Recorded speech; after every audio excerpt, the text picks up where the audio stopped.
करता परमात्मा पूर्ण ब्रह्म, सर्व सृष्टि रचनहार कबीर परमेश्वर जी अपनी प्यारी आत्माओं को यथार्थ ज्ञान देने के लिए वे स्वयं ही आते हैं, अपने सतलोक से चलकर आते हैं और वो गुरु की भूमिका निभाते हैं। क्योंकि यदि पृथ्वी पर गुरु होते तो परमात्मा को आने की आवश्यकता नहीं थी। पृथ्वी पर गुरु नहीं थे, ये लिटिल नॉलेज वाले गुरु थे, नीम हकीम थे। इन्होंने न तो अपने सदग्रंथों को समझा, इनके पास वो साधना भी नहीं थी जिससे ये कोई अनुभव ठीक कर सके परमात्मा के विषय में। इसलिए गुरु रूप में परमात्मा स्वयं ही आते हैं और वो अपनी महिमा भी बताने की चेष्टा करते हैं कि मैं परमात्मा हूं, लेकिन वो हमारे गले नहीं उतरती, क्योंकि हमने जो ज्ञान सुना होता है वो अज्ञान होता है।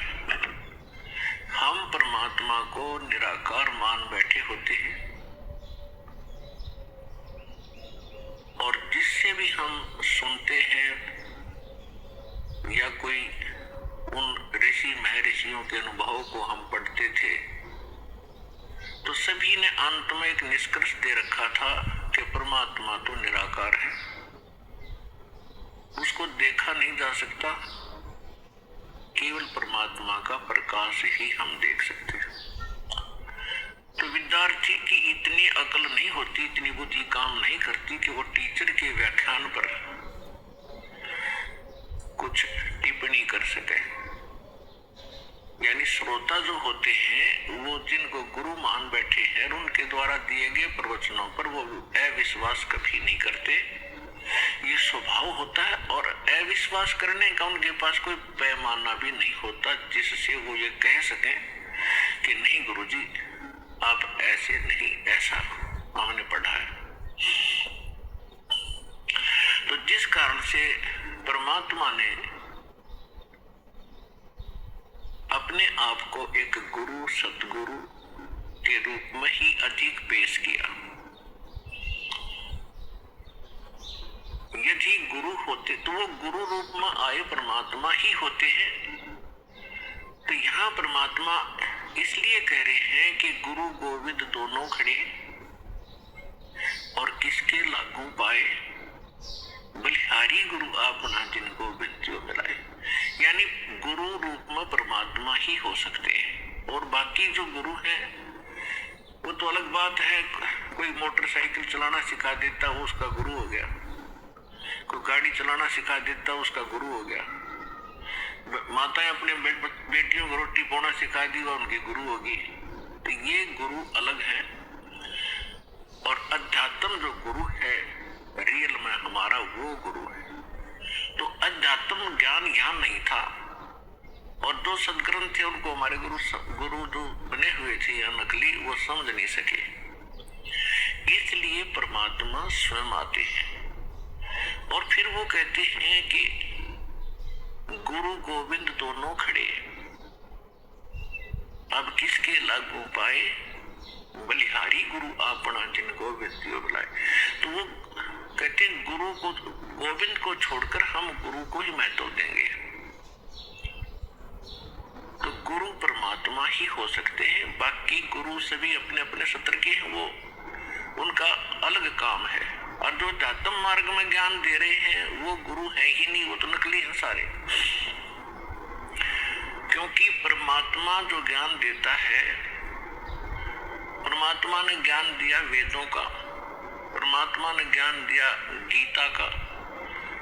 यानी गीता में जो ज्ञान है वो परमात्मा वाला ही है जो परमेश्वर ने इस ब्रह्म के अंदर फीड किया था और वो वेद जो के तो बाहर निकले थे। उसके बाद गीता जी के अंदर जो इसने ज्ञान दिया है ब्रह्म ने, ज्योत स्वरूपी निरंजन ने, श्री कृष्ण जी में प्रवेश करके इस काल ने जो ज्ञान दिया उसमें अधिकतर वेदों वाला ही ज्ञान है जो गॉड गिवन है, परमात्मा ने इसको दिया था। उसने कुछ अपनी अटकल इसमें साथ जोड़ी है, तो वो हमारे काम की नहीं है। बहुत सी ऐसी गीता जी के अंदर बहुत सा दो तरफा ज्ञान है, जो वेदों से मेल खाता है गीता का ज्ञान वो ओके है, श्रेष्ठ है, और 90% गीता का ज्ञान वेदों से मेल खाता है। तो कहने का भाव ये है कि जो गुरु है वो आज तक ना वेदों को समझ सके, ना गीता को समझ सके, हमारे जो धर्म गुरु थे, और न ही पवित्र इन पुराणों को समझ सके। तो इस कारण से परमात्मा स्वयं आते हैं और वो ही गुरु होते हैं, और जो गुरु है ही नहीं, नाम बेशक गुरु का उन्होंने रखा हुआ, और हमने बेशक उनको गुरु मान रखा है, वो गुरु नहीं थे। तो यहाँ परमात्मा ही आकर हमें ज्ञान बता रहे हैं। सतगुरु के उपदेश का लाया एक विचारे, जय सतगुरु मिलते नहीं तो जाते नरक द्वार। नरक द्वार में दूत सब करते खिंचातान, उनसे कबू ना छूटते फिर फिरते चारों खान। कबीर चार खानी में भरमते कबू न लगते पार, सो फेरा सब मिट गया मेरे सतगुरु के उपकार। सात समुद्र की मसी करूं, लेखनी करूं बन राय, धरती का कागज करूं, गुरु गुण लिख्यो न जाए। कबीर राम कृष्ण से कौन बड़ो, उन्हों भी गुरु कीन, तीन लोक के वे धनी, गुरु अग अधीन। परमात्मा ने अध्यात्म मार्ग के अंदर प्रथम जो कड़ी है वो गुरु बताया है, और गुरु के बिना जो साधना करते हैं, मनमुखी साधना करते हैं, वो साधना नहीं है, उनका व्यर्थ प्रयत्न है। इसलिए गुरु बिन माला फेरते, गुरु बिन देते दान, गुरु बिन दोनों निष्फल हैं, जे पूछो वेद पुराण। गर्भ योगेश्वर गुरु बिना, लाग्या हर की सेव, कहे कबीर बैकुंठ से वो फेर दिया सुखदेव। राजा जनक गुरु किए, फिर कीनी हर की सेव, कहे कबीर बैकुंठ को चले गए सुखदेव। गुरु की महिमा बताते हुए परमात्मा कह रहे हैं कि सुखदेव नाम के ऋषि को गर्भ में ही, मां के गर्भ में ज्ञान हो गया था कि मनुष्य जीवन केवल परमात्मा प्राप्ति के लिए ही प्राप्त होता है, और हम बाहर आकर के अपने मूल उद्देश्य को भूलकर केवल सांसारिक जोड़ तोड़ में, इन कोठी बंगले के बनानों में ही अपना जीवन नष्ट करके और एक हारे हुए जुहारी की तरह हाथ मसलते हुए चले जाते हैं। जब हम ये संसार छोड़कर चलते हैं तब हमें सब पता लग जाता है कि हमसे भारी भूल हुई है। हमने वो काम तो किया ही नहीं जो मनुष्य जीवन का करना था। ये तो पक्षियों जैसे ही काम किए और उसी में सारा जीवन नष्ट करके और फूले फिरते रहे। फिर ये वहां जाके रोता है जीव धर्मराज के सामने खड़ा होकर के, जहां इसका न्याय किया जाता है, इसका हिसाब होता है, तो बहुत रोता है, बहुत पछताता है, इसको पश्चाताप करता है। फिर को सब बातें याद आती है कि जब तू मानव शरीर प्राप्त करके यहाँ से गया था, कितना शुक्र मनाया था भगवान का, और क्या क्या प्रॉमिस किया था भगवान, भक्ति गणी करूंगा, और पेट गुजारा तो आपने ही देना है दाता। तो उस समय उसको याद आती है वो बातें, पौ फाटी पगरा भया जागी जिया जून, सबका हो को देत है वो चोट समाना चून। सभी प्राणियों का, जितने भी ब्रह्मांडों के अंदर जितने प्राणी हैं, सबका वो परमात्मा पालन करता है और सभी की उसको चिंता है। क्योंकि माँ के गर्भ में जब ये बालक होता है उस समय ना माता सहाय कर सकती है, ना को पिता का सहयोग वहां काम कर सकता है। तो वहां पालन कौन करता आपका? वहां आपका सुरक्षा रक्षण करने वाला कौन था? तो वहां भी उस परमेश्वर ने ही आपकी सुरक्षा की, आपका पोषण किया। ते जुगाड़ कुछ भी जोड़ा उसने, कोई तरीका बनाया, माँ की नाभि से आपकी नाभि जोड़ दी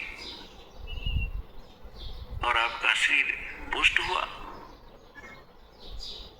और माँ के गर्भ में आप बहुत दुखी होते हो, ऊपर को पैर होते हैं, नीचे को सिर होता है, और बाहर आके आप भगवान भूल जाते हो। कबीर साहब कहते हैं, दुख में सुमरण सब करे, सुख मुकुर ना कोई, जय सुख में सुमरण कर तो दुख कहे को होए। परमात्मा याद दिलाते हैं कि जब तुम पर आपत्ति आ जाती है तब तो भगवान दिखाई देता है, और जब तक तुम्हारे पूर्व जन्म के संस्कार ठीक होते हैं, आपके पुण्य चलते हैं और आप अपने आप को सुखी महसूस करते हैं। वैसे तो यहाँ सुख है नहीं, हम झूठे सुख कोई सुख मान बैठे। कबीर साहब कहते हैं, झूठे सुख को सुख है ये मान रहा मनमोद, तो सकल बिना काल का कुछ मुख में कुछ बोध। फिर भी जब तक हम सुखी महसूस करते हैं तो भगवान से कोसों दूर रहते हैं। और भगवान की पूजा कैसी करते हैं? महीने 2 महीने 6 महीने में कभी इष्ट धाम पर मत्था टेक गए, शुक्रवार मंगलवार को प्रसाद बांट दिया, किसी दिन व्रत रख लिया। और अधिक लोग वर्तमान में तो नास्तिक ही हो चुके हैं, क्योंकि समय पर टूक मिल रहा है, अच्छी व्यवस्था होगी है, शिक्षा होगी है, अच्छी पोस्ट होगी है, खूब परमात्मा ने बुद्धि दे दी, अपने बच्चों को इन्होंने ट्यूबवेल लगा लिए हैं, नहरें अच्छी बना ली हैं, बढ़िया आहार समय पर मिलने लगे। अब भगवान से कोसों दूर हो गए और भूल गए उन दुखों को। परमात्मा कहते इसे सुख के आग लगे तो भगवान तो दूर करे। परमात्मा कहते सुख के माथे पत्थर पड़ो जो नाम हृदय ते जावे, और बलिहारी व दुख के जो पल पल नाम रटावे। पुराने समय में हमारे पूर्वज बताया करते थे बुजुर्ग कि वर्षा ना होती थी, भगवान को याद किया करते थे, कोई भी दुख आता था भगवान को बैठकर याद करते थे, हमारी आपदाएं टला करती थी। और अब भगवान 100 कोस दूर हो गया, अब तो बिजली याद रहती है, बिजली ना ही ट्यूबवेल चलाऊं भगवान याद नहीं आता। तो परमात्मा कहते ऐसा सुख बाढ़ में पड़ो जिससे भगवान की भूल पड़े। तो सत्संग आने से फिर हमें याद होता है कि भगवान की कितनी आवश्यकता है। तो सत्संग आने से फिर सुखी भी भगवान की भक्ति करेंगे। यदि दुखी व्यक्ति भक्ति करते हैं तो सुख देता है परमात्मा, उसका गुण है। और यदि सुखमय ही भक्ति करते रहे तो दुख ना हो